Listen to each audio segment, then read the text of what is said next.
Bueno, chicos, ¿cómo les va? Hoy en la clase de hoy vamos a dar infecciones urinarias, tema bastante frecuente como motivo de consulta, al igual que infecciones de piel y partes blandas. Antes de empezar esta clase quería responder una pregunta de una compañera con respecto a endocarditis. Lo que ella me planteaba era si en todos los casos de endocarditis por estrepto había que pedir SIM-APENI y en caso de venir una SIM aumentada, ¿qué opción terapéutica tenemos? En realidad, el tema de la SIM-APENI no es necesario que vos la pidas. Esto ya está protocolizado en los laboratorios. Siempre que se rescata un estrepto en un líquido, ya sea líquido cefalorraquídeo o, por ejemplo, en sangre, de rutina ya se le larga, el microbiólogo bioquímico ya le hace la SIM a la penicilina y lo informa directamente. Tendrías que tener mucha suerte mucha mala suerte de que te toque trabajar en un laboratorio donde no hacen este tipo de procedimientos, pero te repito, esto se hace de rutina, si no, no está mal que lo recuerdes, sí, es necesario pedirlo. En caso de que venga aumentada la SIM a Penny, aplicamos el mismo concepto que para meningitis. Una buena opción es ceftriaxona, ¿sí? Es muy raro encontrar un estrepto con una SIM aumentada a ceftriaxona. Recordemos que los estreptos habitualmente no producen beta-lactamasa, sino que generan resistencia por un engrosamiento de la pared. Así que ceftriaxona como opción ante SIM aumentada a PENI. Bien, vamos a empezar entonces con la clase de hoy, infecciones urinarias. Para introducirnos en un caso clínico, es un varón de 19 años que practicaba parkour, tiene un accidente y hace una tetraplegia de tipo espástico por una lesión medular cervical alta. Él estaba en un centro de rehabilitación en forma permanente, cateterizado, con una sonda vesical permanente. Como es habitual en este tipo de pacientes, múltiples antecedentes de neumonías aspirativas, infecciones urinarias asociadas al catéter, y los familiares lo traen por un cuadro febril de 3 días asociado a un aumento habitual de su espasticidad. Recuerden que era una tetraplegia de tipo espástica, no flácida, y diaforético, con una sudoración profusa. Al examen físico estaba hipotenso, taquicárdico, febril y taquipneico. No se apreciaba un débito piúrico en el catéter, lo que sí tiene una úlcera por decúbito sacra, grado 2, una úlcera crónica, digamos, pero en buen estado, sin signos de flebosis, y un laboratorio con leucocitosis y una velocidad de eritrosedimentaria, perdón, y una PCR aumentada. Vamos empezando hablando primero de lo que son las infecciones urinarias no complicadas. ¿Qué concepto utilizamos para definir a una ITU como no complicada? Y básicamente estamos hablando de que no hay ninguna alteración anatómica ni fisiológica en la vía urinaria. Eso ya, sabiendo que el paciente no es portador de ninguna de estas alteraciones, ya me habla de que probablemente el episodio de infección urinaria evolucione favorablemente con tratamiento y no requiera internación.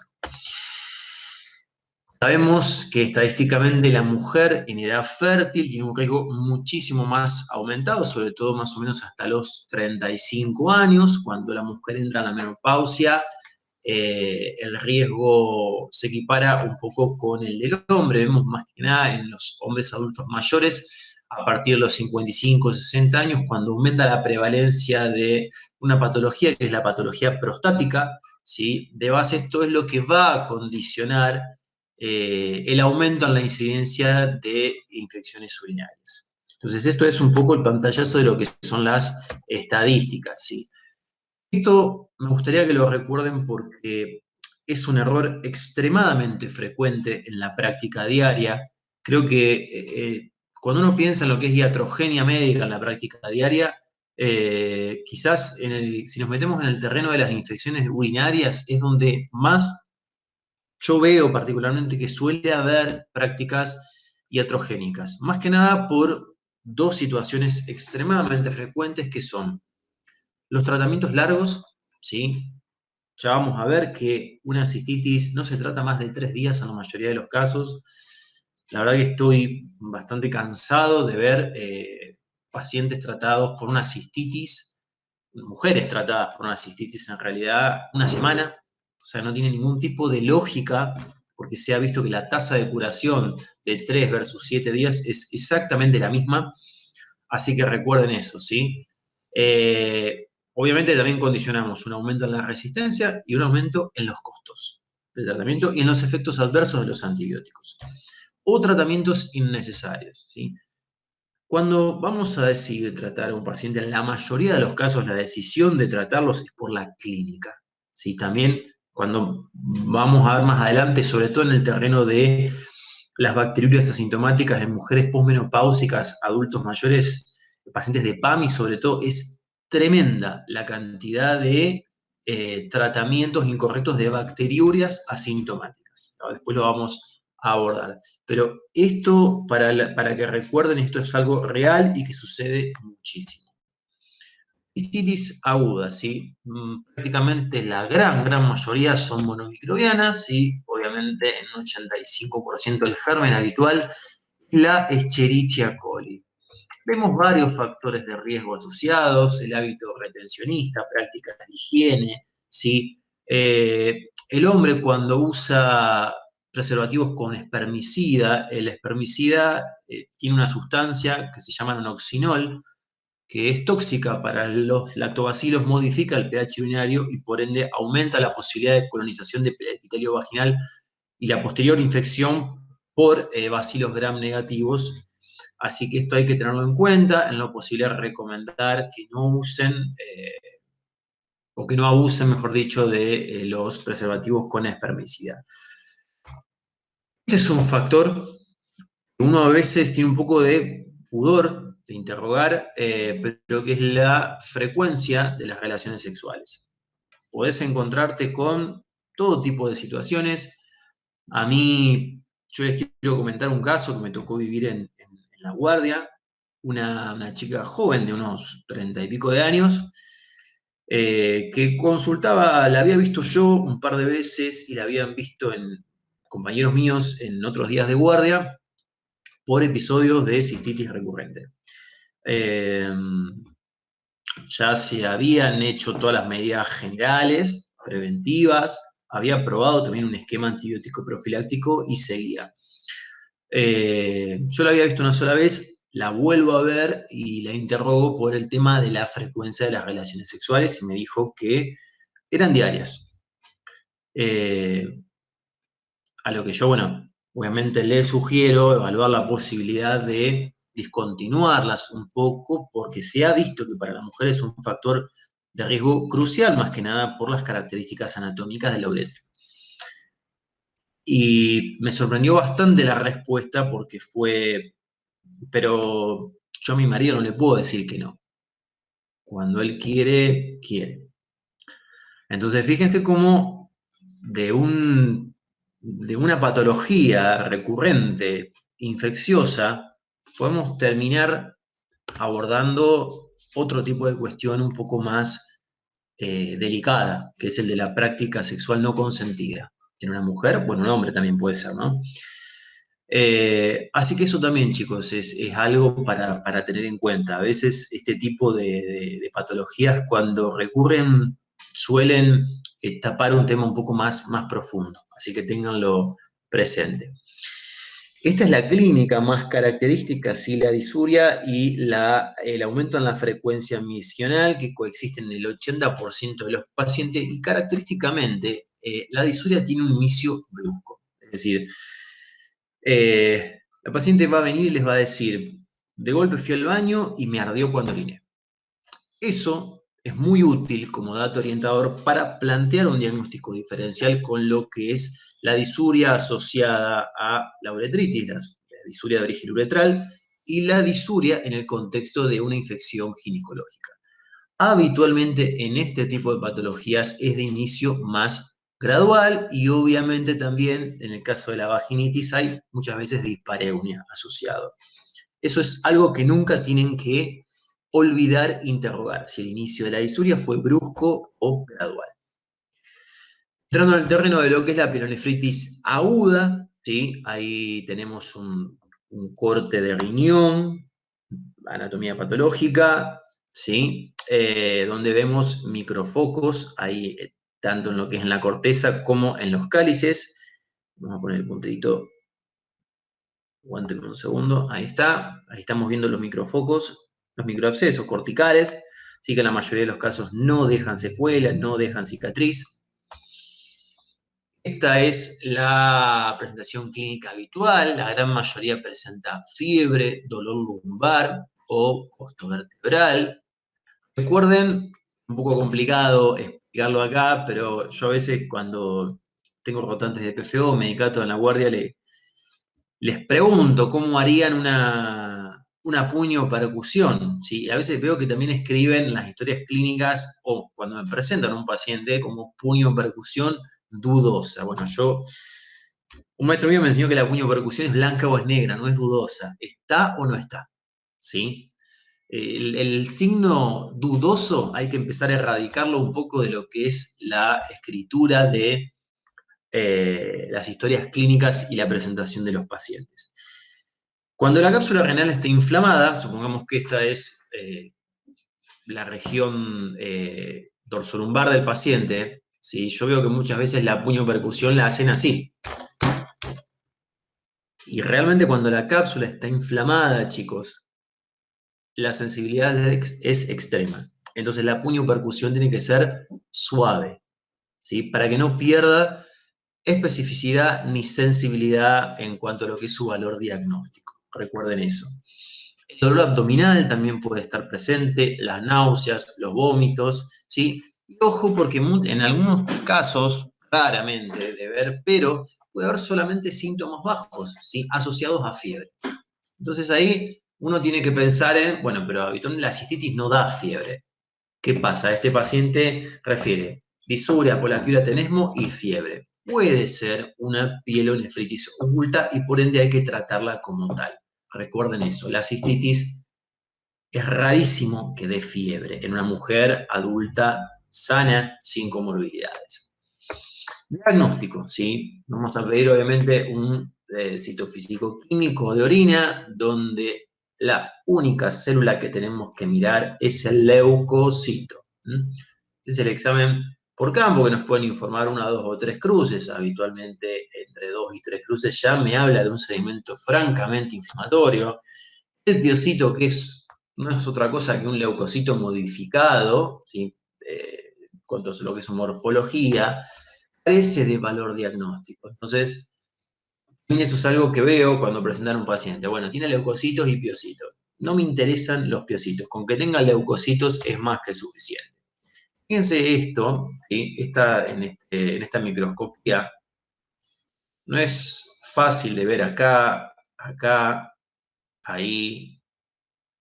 Estas son células epiteliales.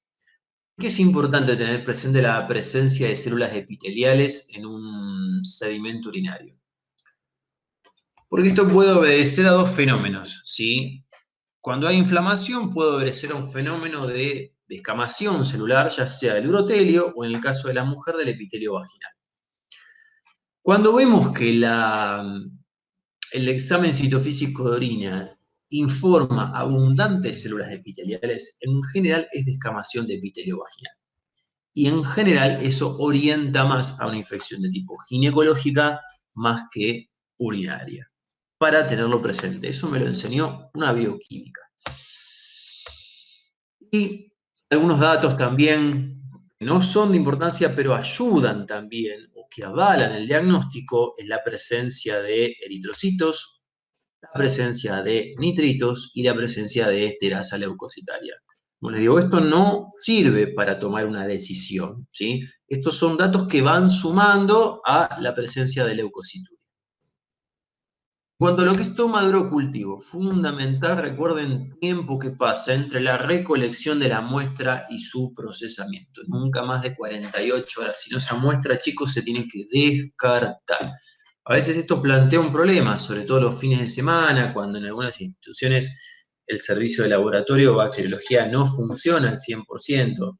Entonces a veces hay que mandar pacientes a la casa con tratamiento ambulatorio, un viernes a la noche, un sábado, la muestra no llega adecuadamente conservada los lunes. Casos raros, pero bueno, en lo posible si pueden dejarla en el hospital y refrigerarla de la mejor manera posible es el mejor modo, ¿sí? Por ahí uno no puede confiar tanto en que el paciente va a conservar adecuadamente la muestra en su casa. Nunca un urocultivo en un primer episodio de una cistitis o pilonefritis aguda no complicada. No es necesario. Si voy a mandar al paciente a la casa, esto es aplicable a la piel o también, chico, no es necesario. Si no lo voy a internar, no hace falta. Y cuando la clínica es confusa, es decir, puede ser una uretritis, puede ser una vaginitis, si hay un fracaso luego del primer esquema antibiótico empírico o si hay una recaída. Ahí sí puedo pensar en la posibilidad de pedir un urocultivo, más que nada buscando a una resistencia bacteriana o un germen poco habitual.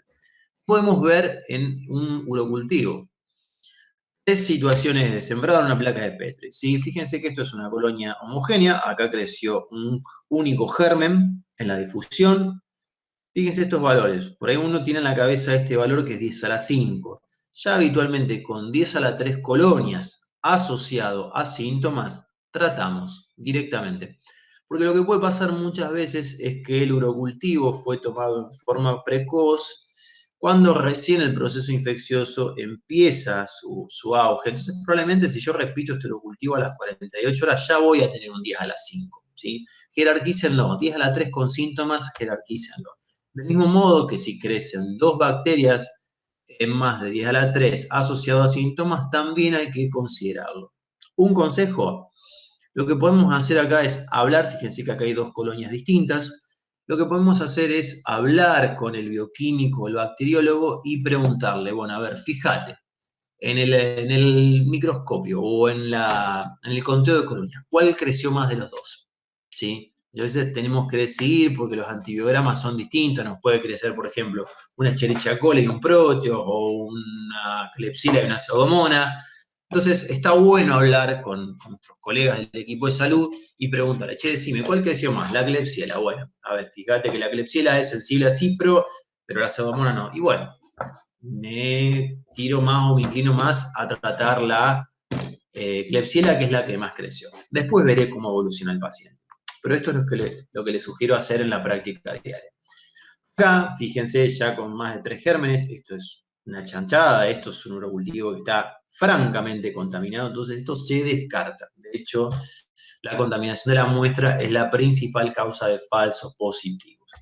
Como falsos negativos, por lejos, el primer condicionante es que el paciente se haya autoadministrado un antibiótico. Eso también es sumamente importante que lo tengan presente a la hora del interrogatorio, interrogar sobre antibiótico-terapia previa. En algunos casos de obstrucción de la vía urinaria, ya sea de tipo mecánico o ante la presencia de algún lito en el uréter, cuando el flujo urinario no es del todo adecuado desde el punto de vista fisiológico, no vamos a tener una bacteriuria lo suficientemente importante como para que me positivice el urocultivo. Del mismo modo que si hay abscesos que no están comunicados con la vía urinaria y están solamente localizados en la corteza, es probable también que el urocultivo me resulte negativo. Casos rarísimos. Entonces recuerden, como principal causa de falsos positivos, la contaminación de la muestra y de falsos negativos, la autoadministración de antibióticos. Tratamiento. Esto también, chicos, es fundamental. Yo entiendo que en lo que es todo lo que es ambulatorio y en centros de salud primarios, esto no se puede hacer, pero si les toca laburar el día de mañana en una guardia o de un centro de segundo, tercer nivel o en un sanatorio, está bueno que esto lo tengan en cuenta. Fíjense, yo les pongo un ejemplo. Yo laburo en el hospital Eva Perón. Esto son datos que recolecté, fui a hablar con el jefe de microbiología. Le digo, Eduardo, mira, necesito que obviamente Eduardo es obsesivo, tiene tablas, registros, estadísticas, es muy fácil de llevarlas en un sistema. Le digo, necesito que me tire la prevalencia de gérmenes en urocultivos ambulatorios de agosto del 18 al 19. Bueno, me fijé, por lejos el más frecuente, acorde también a la bibliografía, fue la Escherichia coli. Ahora, Eduardo, tirame los patrones de sensibilidad de esa Escherichia coli. Y fíjense con lo que me encontré. con que prácticamente todas las Escherichia coli de la zona, de lo que es Baigorria, norte de Rosario, Cordón Industrial, que es donde más van los pacientes, eran sensibles a nitrofurantoína, un antibiótico que habitualmente uno no piensa como primera línea de tratamiento, pero es un ATB barato, con buena tolerancia y que se puede usar tranquilamente, es accesible, es mucho más barato que una quinolona, mucho más barato que el Bactrim. Así que fíjense, por ejemplo, la tasa de resistencia que teníamos ahí a trimetoprim-sulfa, al Bactrim, 60% solamente eran sensibles, un 40% eran resistentes. Y ni hablar de los betalactámicos de amoxi, que ya prácticamente no podemos usar. Ni hablar de la cefalexina, chicos, sáquense de la cabeza la cefalexina. Cuando le pregunto qué le darías a una embarazada, me dicen cefalexina, amoxi. Sí, está bueno, lo más inocuo para una embarazada, pero tengo que saber dónde estoy parado y qué prevalencia de gérmenes y de antibiogramas tengo en esa zona y en esa institución. Algunas pautas de tratamiento, sí, en general, como les dije, no recomiendo los betalactámicos por su farmacocinética, porque la vida media es corta y se excretan muy rápido por la orina. Yo necesito que el antibiótico tenga una excreción lenta por orina para garantizar su potencia.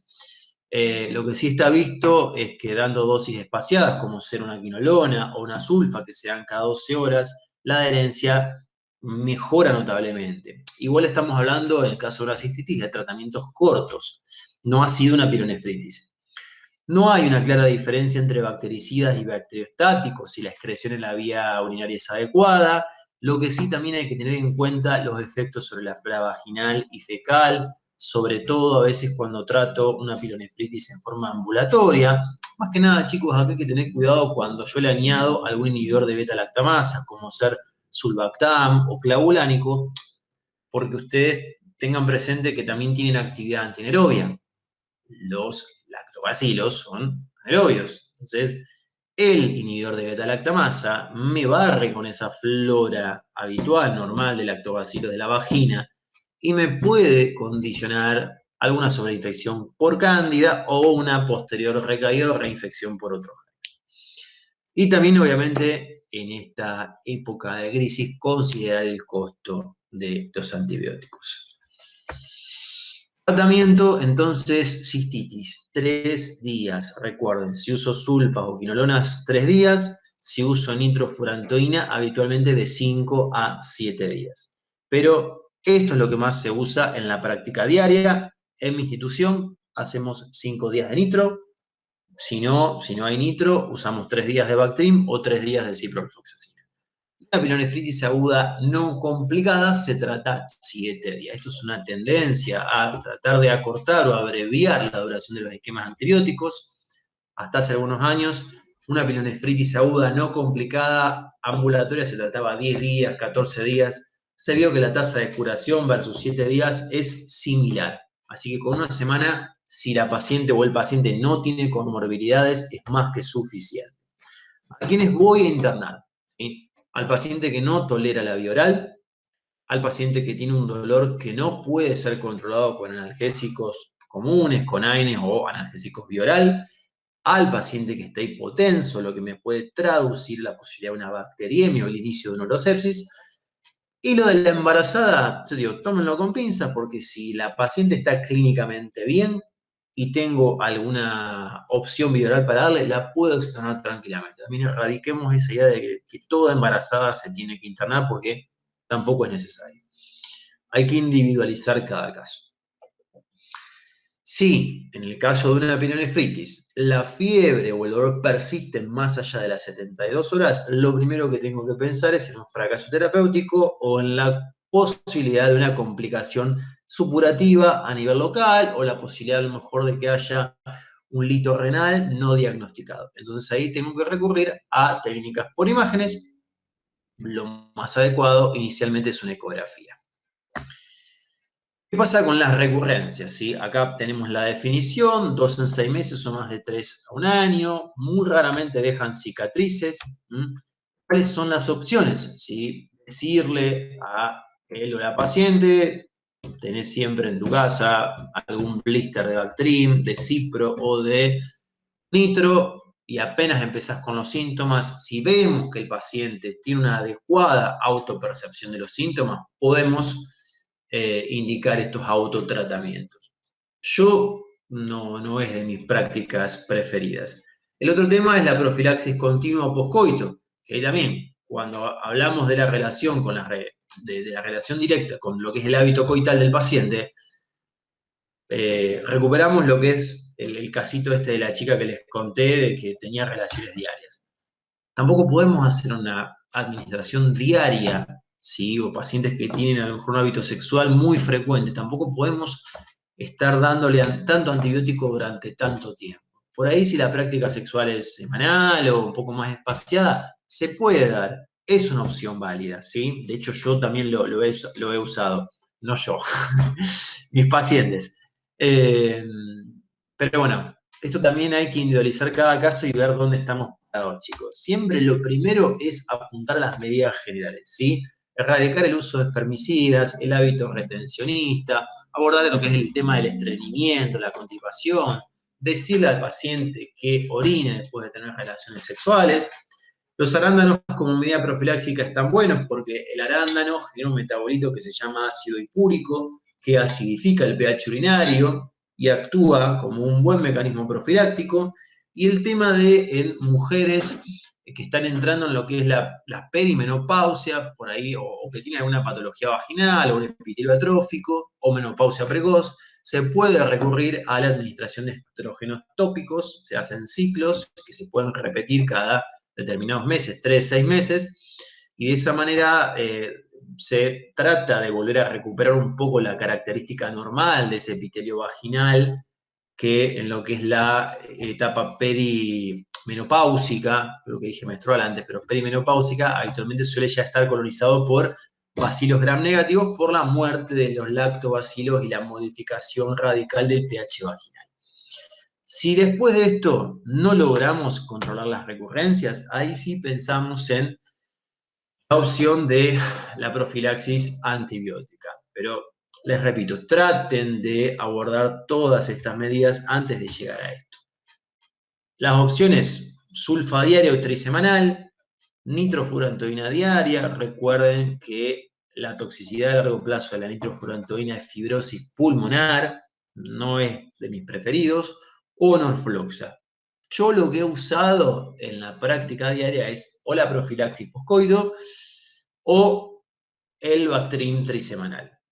Trato de hacerlo durante un periodo de tiempo lo más corto posible y voy viendo. Se puede hacer 3 meses, 6 meses, siempre lo más corto posible, abordando también lo que es las medidas generales, ¿sí? Pero bueno, la eficacia es alta. Lo que es la embarazada es un mundo dentro de lo que es la infección urinaria porque nos modifica todas las conductas que veníamos hablando ahora. El riesgo máximo, como ahí vemos, es en el segundo trimestre, asociado a todas las modificaciones que produce el aumento de tamaño del útero grávido, ¿sí? Que produce la dextrorotación del útero, hace que la mayoría de los casos sean de localización, por ejemplo, en el caso de la pielonefritis derecha, ¿sí? Y también la embarazada sabemos que tiene un estado fisiológico de glucosuria persistente, lo que también es comida, literalmente, para las bacterias.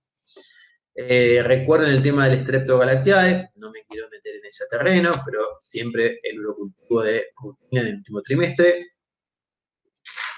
¿Qué pasa con el tema de la bacteriuria asintomática? Acá olvidémonos de lo que veníamos hablando hasta ahora. Acá sí, si en un número de control en una paciente embarazada detecto una bacteriuria, repito la muestra y si vuelvo a tener un urocultivo positivo, la trato siempre, porque existe un riesgo aumentado de que desarrolle cistitis y pielonefritis. Acá sí la nitro es una buena opción como primera medida y siempre urocultivo de control, lo que no hacemos en los otros casos de mujeres jóvenes no embarazadas. En el caso de la pielonefritis, amoxiclavulánico, ceftriaxona, un tiempito más prolongado, de 10 a 14 días, y siempre hemocultivo si la voy a internar. Más que nada porque tienen una tasa aumentada de bacteriemia. ¿Qué pasa con las mujeres pomenopáusicas? Acá es un terreno que para mí realmente es un dolor de cabeza. Tengo varias anécdotas de pacientes, adultas mayores, algunas de PAMI, que me han llegado a la consulta con, chicos, literalmente biblioratos llenos de urocultivos. Una vez, el año pasado fue, una paciente con urocultivos desde el año 2012, de los cuales el 90% eran bacteriurias asintomáticas, por lo cual, y aparte llegan solas o con algún familiar o con el marido, con los hijos desesperados porque parecería que el bicho se las va a comer cruda. Bueno, paciencia. Con estos casos, chicos, paciencia porque esto es extremadamente frecuente de ver. Esto es iatrogenia a nivel Dios, chicos. Acá, como les dije, la posmenopausia barre con los lactobacilos, se modifica totalmente el pH de la vagina. La vagina se coloniza por flora colónica, digamos, por flora fecal. Y entonces eso hace que estas mujeres estén persistentemente bacteriúricas. Eso es lo que hay que tomarse un tiempito para explicarle a la abuelita, ¿sí? Que si se hace urocultivos por el resto de su vida, probablemente le den positivos. Entonces, nunca tomar urocultivos de rutina si la mujer está asintomática, ¿sí? Solo lo que hay que tener en la cabeza es la clínica. Solo si hay síntomas, si hay dolor, si hay ardor, si hay disuria, polaquiuria, tenemos. Y repítanselo hasta que lo entiendan, porque si no, va a llegar un día en que van a pasar por tantos esquemas antibióticos que van a tener la mala suerte de hacer una infección real y van a terminar internadas porque van a tener una cepa ble, una KPC o un bicho resistente a todo. Otra cosa a tener en cuenta es las comorbilidades que muchas veces estas mujeres tienen asociadas, sobre todo cistocele, prolapso uterino e incontinencia. ¿Sí? Acá la cistitis sí se puede tratar un poquito más de tiempo, a diferencia de la mujer adulta joven. Hay que hacer un promedio. Ponemos 5 días, si quieren negociar, entre 3 a 7, dependiendo más que nada de la intensidad de los síntomas. Nunca habrá cultivo de control, tampoco por lo que les acabo de decir, ¿sí? Y acá lo que es sumamente interesante también es mandar a estas pacientes a una evaluación ginecológica para ver que no tengan prolapso, a un urólogo, y lo que les aconsejo siempre, no en un primer episodio, pero si este tipo de cuadros recurren, pedir una ecografía con medición de residuo postmiccional. También. Eso ya entramos más en el abordaje de lo que es la urología. ¿Qué pasa con los pacientes institucionalizados, los que residen en geriátricos? ¿Sí? Acá el gran problema es el de la multiresistencia que vemos en este tipo de instituciones. ¿Sí? Vemos, ya les digo, enterobacterias ble, productoras de carrapenemasa, gérmenes muy agresivos y complican bastante el tratamiento ambulatorio o bioral. Sumado a esto, muchos de estos pacientes están demenciados, tienen cuadros de demencia avanzada, por lo tanto el interrogatorio y el examen físico es sumamente dificultoso, y algunos tienen úlceras por decúbito, escaras sacras o trocanterias en muy mal estado, contaminadas, infectadas, sobreinfectadas con materia fecal o con exposición ósea, lo que también es un foco persistente para que las infecciones recurran. Entonces, eh, quizás en estos pacientes no podamos ampararnos de lo que es el interrogatorio y el examen físico. ¿Cómo pueden llegar estos pacientes o cómo podemos verlo, cómo se pueden presentar? Con un globo vesical, ¿sí? Con una retención aguda de orina o con deterioro del sensorio. Por ahí también en los pacientes demenciados es importante interrogar a los familiares, a los cuidadores o a algún personal de enfermería del geriátrico que conozca al paciente, cómo es su sensorio habitual, ¿sí? Entonces, cuando te dicen, mirá, lo veo más dormido, más deprimido, más deteriorado, puedo no haber fiebre, porque muchos de estos pacientes también son inmunodeprimidos, propios de su senectud, de su vejez, entonces pueden no tener fiebres y debutar directamente con una sepsis sin fiebre. Entonces, acá, por el riesgo de multiresistencia, de demencia, todo lo que venimos hablando, el riesgo de los sepsis está muy aumentado.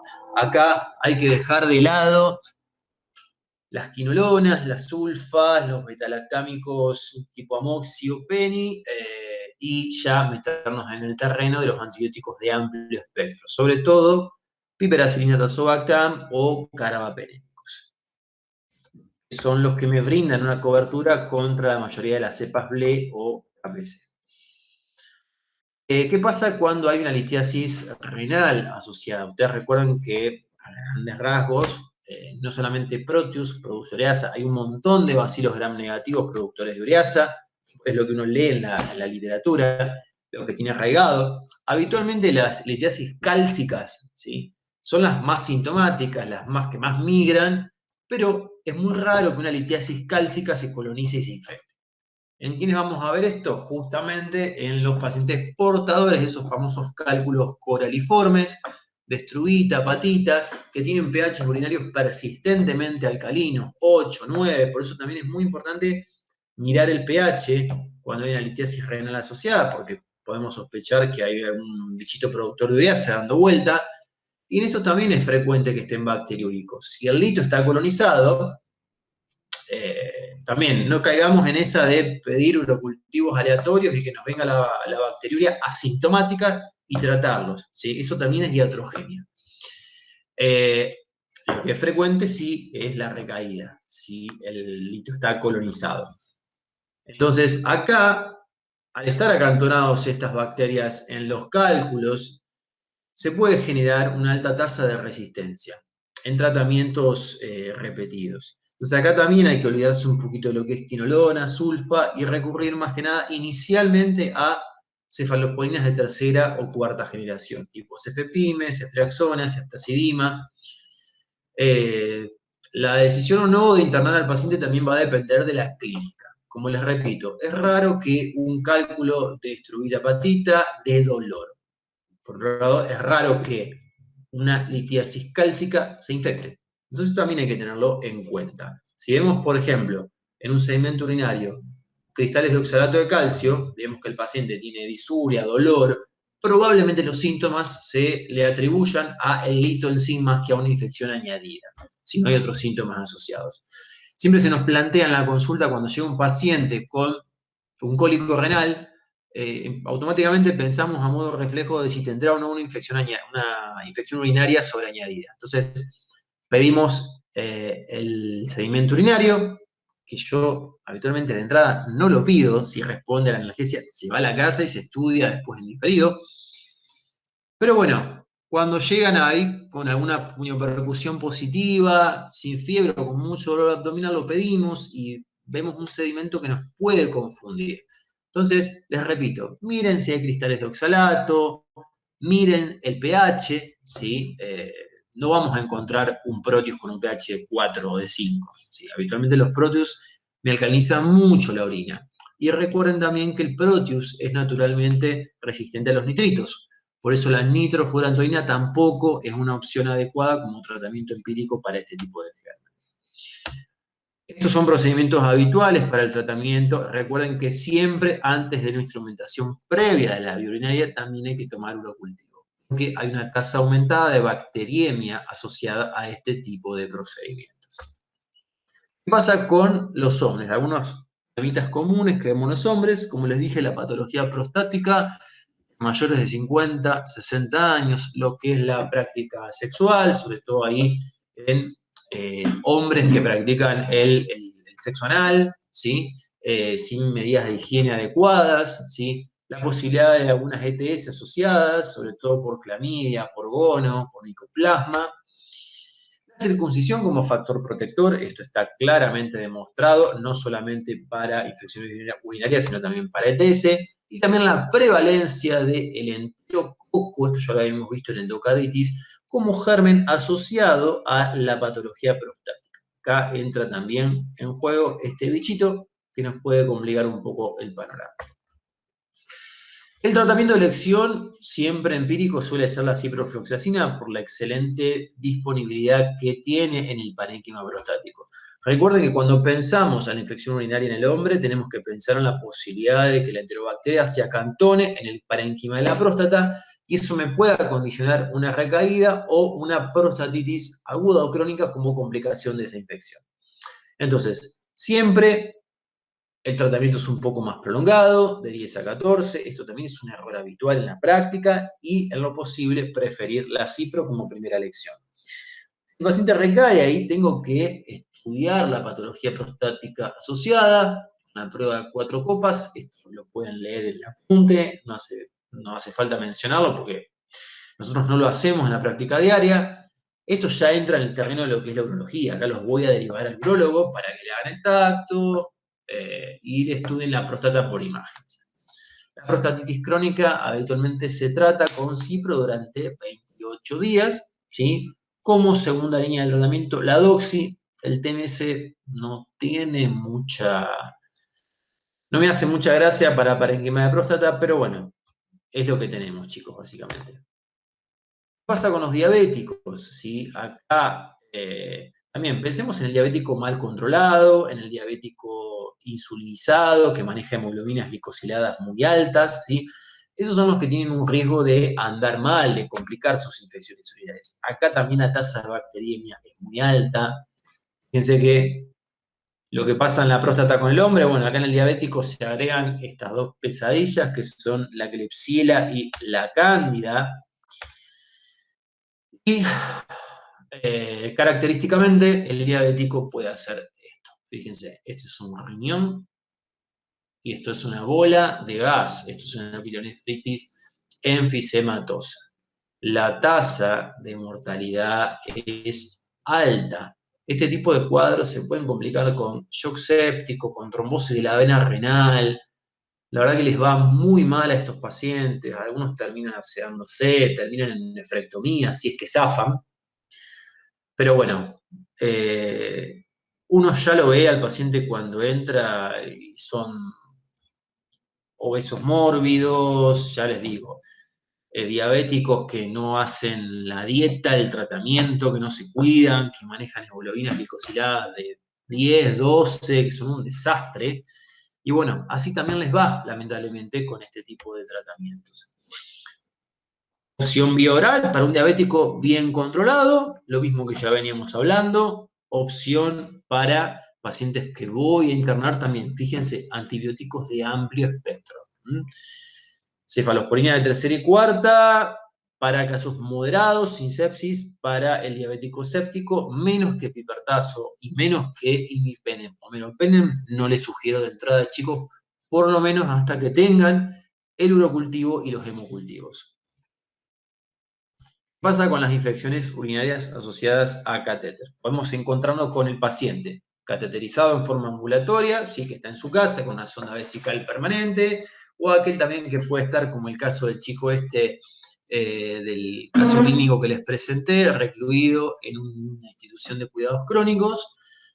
Pero lo más frecuente de ver es el paciente internado, sondado, que desarrolla un cuadro de sepsis y en el cual claramente el catéter urinario es el foco.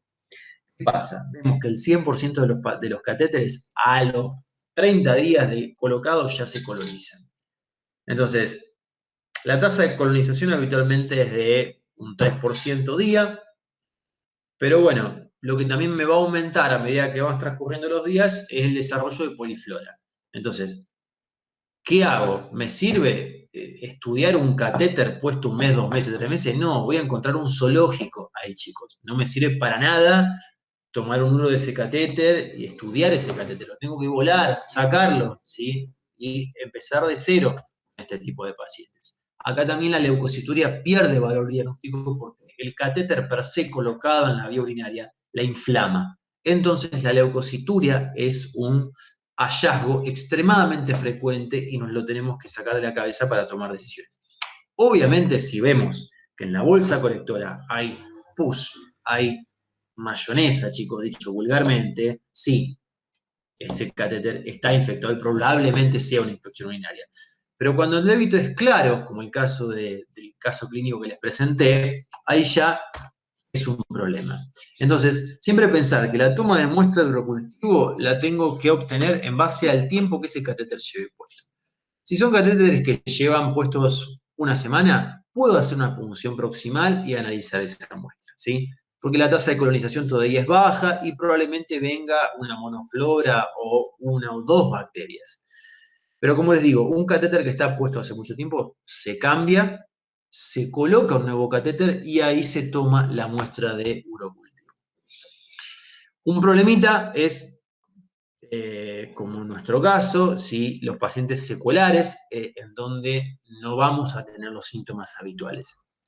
Estos pacientes tienen una disregulación autonómica, entonces hay que estar atento a este tipo de cuestiones, ¿sí? Al aumento de la sudoración, a la hiperespasticidad, o a veces hacen episodios de crisis hipertensivas reflejas, o se ponen letárgicos y también se altera el sensorio. Estos son signos indirectos de que puede haber una infección urinaria asociada a catéter.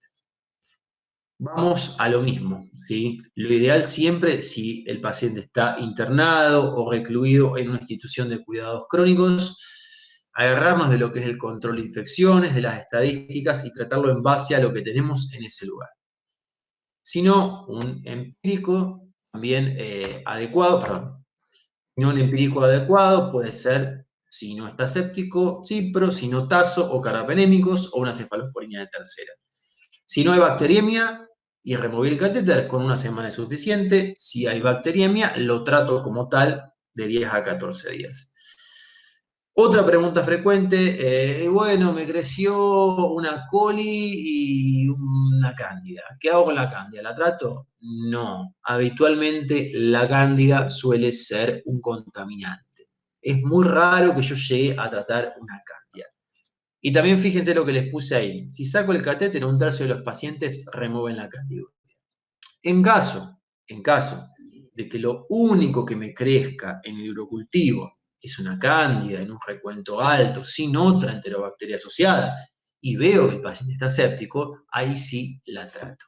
¿Sí? Pero si no, no. Catéter doble J, para ir terminando. Estos son pacientes portadores de una litiasis renal, ¿sí? En donde por un dolor incapacitante o refractario que no responde a analgésicos habituales o por una obstrucción de la vía urinaria es necesario cateterizarla. Entonces, estos catéteres también son posibles de colonizarse e infectarse. Ahora, hay un par de cuestiones que tienen que tener en cuenta. Primero que en la primera semana, un paciente en un postoperatorio de un catéter WJ puede hacer fiebre. Y eso no traduce necesariamente una infección. Ténganlo presente, no se desesperen si ustedes están haciendo una guardia de piso y lo llama el urólogo desesperado y le dice, me llamó la enfermera de que fulanito de tal habitación, que le puse el doble J hace 3 días, e hizo fiebre, cultivalo y ponle antibiótico. No, pará. Take it easy, urólogo. No nos desesperemos, veámoslo clínicamente cómo está. Si no tiene signos de sepsis, solo tiene fiebre, podemos adoptar una conducta expectante. La bibliografía nos avala para eso y nuestro ojo clínico también. Ahora, si vemos que el paciente clínicamente está deteriorado o si vemos que la fiebre en general aparece posteriormente a los 15 días, 20 días o al mes, ahí sí tengo que pensar en dos posibilidades. Ahí me voy a pelear con el urologo porque en general la mayoría tratan de conservarlo el catéter. Entonces tengo dos opciones. Y volvemos a recaer en la clínica, en el criterio clínico. Si el paciente no tiene signos de sepsis, se puede tratar, pero acá hay que considerar siempre, siempre, siempre la cobertura antipseudomonal. Porque la pseudomonas ama estos catéteres doble J, se pega como loca. Hay siempre usar o una ceftazidima, o un cefepime, o un pipertazo, o un carbapenémico. Menos que eso, no.